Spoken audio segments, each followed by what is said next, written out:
ଶିମିଳିପାଳ ଅଭୟାରଣ୍ୟ ଭିତରେ ପୁଣି ଅଫିମ ମାଫିଆ ସକ୍ରିୟ ହୋଇଛନ୍ତି, ଯାହା ଫଳରେ ଲକ୍ଷାଧିକ ଟଙ୍କାର ଅଫିମ ଚାଷକୁ ନଷ୍ଟ କରିଛି ଯଶୀପୁର ପୋଲିସ।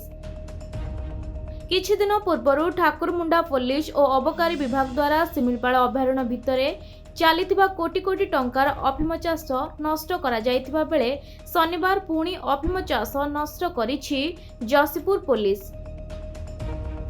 କୌଣସି ସୂତ୍ରରୁ ଖବର ପାଇ ଶିମିଳିପାଳ ଅଭୟାରଣ୍ୟ ଭିତରେ ଥିବା ବରେହିପାଣି ଗ୍ରାମ ପଞ୍ଚାୟତର ଅସନବଣୀ ଗାଁରେ ଚଢ଼ାଉ କରି ଲକ୍ଷାଧିକ ଟଙ୍କାର ଅଫିମ ଚାଷ ନଷ୍ଟ କରିଛି ଯଶୀପୁର ପୋଲିସ। ଏନେଇ ଯଶୀପୁର ଥାନାରେ ଏକ ମାମଲା ରୁଜୁ କରି ଅଧିକ ତଦନ୍ତ କରିବା ସହ ଅଫିମ ମାଫିଆମାନଙ୍କୁ ଧରିବା ପାଇଁ ପ୍ରୟାସ ଜାରି ରଖିଛି ପୋଲିସ।